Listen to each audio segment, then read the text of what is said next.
Je suis désolé, la vidéo sera en deux tranches parce que Kati, je ne sais pas comment. Le monde entier,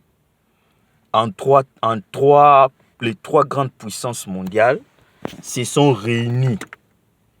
Et même, avec leurs conseils, ils ont créé cette maladie qui n'existe même pas, qui a peut-être existé sous une autre forme. Et ils l'ont donné une autre forme pour faire ce qu'ils ont fait, sacrifier des morts. Et maintenant, chers pasteurs, avec l'audace que vous avez toujours de chercher les offrandes après la pandémie, que les gens viennent. Et il va même plus loin. Il dit que Sombela Nzambe Lupango. Vous connaissez quelle parcelle où Ezarana Kombo ya Nzambe? Bokendet. Registre. Moi, je suis quinois. Hein? Je suis quinois. Je suis quinois. Ça ne change rien. De là où je suis toujours quinois. Allez-y chez Cadastre, posez la question. Lupango nini ezakana registre ya Nzambe ezate. Une parcelle est représentée par une personne physique tout comme morale. Même si c'est représenté par une personne morale, la signature repose au nom d'une seule personne. Si je me trompe, les juristes sont là, allez-y les consulter. Nulle part, Basomba Lupango, na kombo ya église. Ils ont raté. Bon vérifier, bon pesanga raison. Église à mon côté, ils ont na kombo na mikanda Lupango qui est Lupango yu.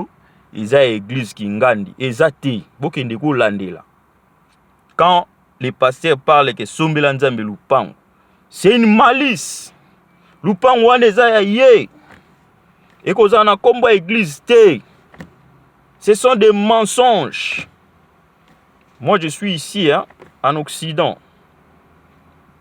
Il n'y a aucune église d'un pasteur au bachara makelele na Congo wana. Na tika lo mona te église à mon côté awa. Ce qui tembe ba pesa mino ba adresse ici, tous en facilité à kokota na map ou vérifier n'importe quelle adresse avec toutes les informations en détail. Ba pasteur nyonso bachara makelele na Congo wana. Ici il n'y a rien. Je vous dis ici église à 500 personnes isate. Imaginez-vous un peu. Donc Congo nde refuge na bango, lié na bango ya ko massacrer batu. Si réellement ils ont Dieu, baya awa, c'est ici où les gens ont besoin de Dieu. Ce n'est pas au Congo. Au Congo, ezalo kenda ke église te, mutu nyonso sambelaka parce que pasi eleki. Tellement na se ya pasi mutu nyonso alelaka Nzambe.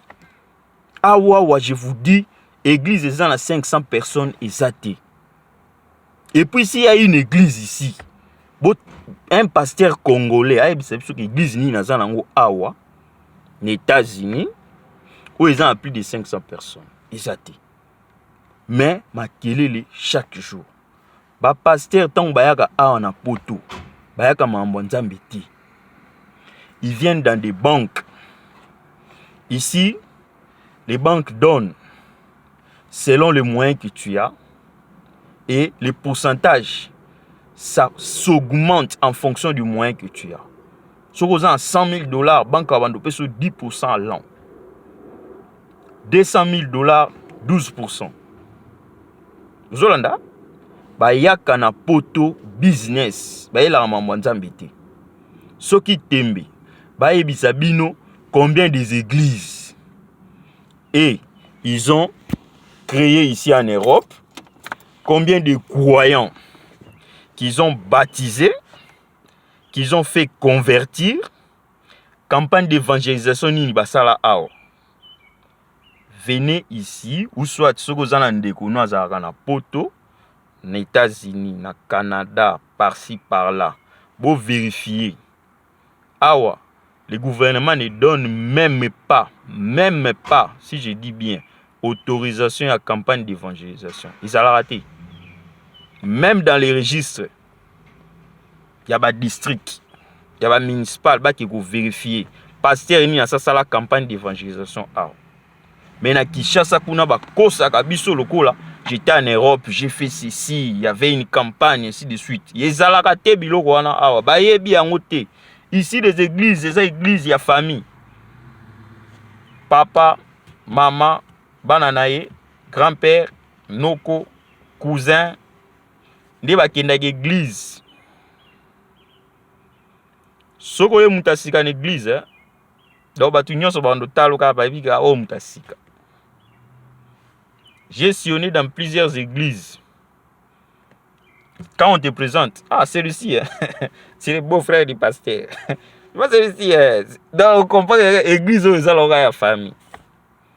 Maintenant, dites-moi, après cette pandémie, un soi-disant pasteur qui vient encore s'élever pour que les gens donnent l'offrande. L'offrande là, c'est pour faire quoi? Et il va encore plus, bosombe lanzambe lupang. Lupang uni nango bosombe lanzambe. Biloko a lokuta. Oya kopesa, itali. Bazoli abino bambongo inutilement. Dieu n'a pas besoin de ces offrandes-là. Ce qui toque na Bible, toque dans les fins fonds de zongi ne bandeli. Na Genèse, toko mona ke offrande ya solo, bazayi ko tumba. Ezaki ya mbongo te. Soki bozana tembe, to zongi, offrande liboso mutapesa kango Kaena Abel. Batumbaki. Pasteur azalaki te. Pona nini lelo offrande gomi na maboko ya mutu. Mensonge pur et simple, vol, qualifié. Les Juifs eux-mêmes, ils donnaient les offrandes une fois l'an.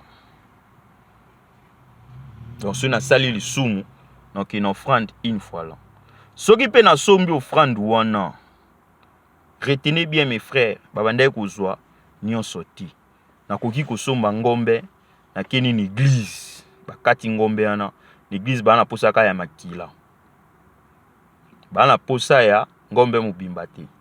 Babandai kozwa makila na ba partie essentielle. Soki nazo kosa, muto ayebi ko contredire, a contredire nga soki je suis dans l'erreur. Banda kozwa makila, bazui biloko akati, bazui ba testicule parce que ngombe fois ya mobali ba testicule bazui graisse bazui partie ndambu ya hanche ali ba bonzeli nzambe tant ba bonzela nzambe wana bazo tumba yango bazo lia te muto ayaki no offrande ne église azozonga na misuni misusu na ndako melele koma mbongo nyonso kende kopesa l'église. Pasteur asala nini alia. Yo sa nini otikala pauvre. Pasteur akoma riche. Aye na poto achembongo na banque ata laline pongi mbongo ane zoko se multiplier. Yo za na compte na poto. Batu bauti pandémie na pasi na bango bazwa susu mbongo babando pesa yo pasteur. Je connais les noms hein. Je ne vais pas citer parce que ce sont les réseaux sociaux. Nous sommes sur les réseaux sociaux. Mais je suis vraiment déçu, désolé de nos pasteurs. Les bosunga peuple, ou outi na passe, à koka kumbanda, à se rémunérer. Est-ce que vous évitez que pandémie, dans les 6 mois qui viennent, ça va créer une crise mondiale? Les gens qui sont sages, qui comprennent les choses, vous évitez année 2021, ça sera une année la plus dure. Comptez le nombre de temps. Au Batubavani Nandaku. Vous comptez qu'il y aura baisse. Il y aura diminution du marché. Le taux d'échange va augmenter. Mes frères congolais, vous avez Kinshasa wana. Tangu activité kozonga dollar et komata. Soki tembe tozela bazong sa ba activité parce que jusqu'à présent ba banque banini ils ont fonctionné na ba limite quand ils vont reprendre les activités vous verrez que les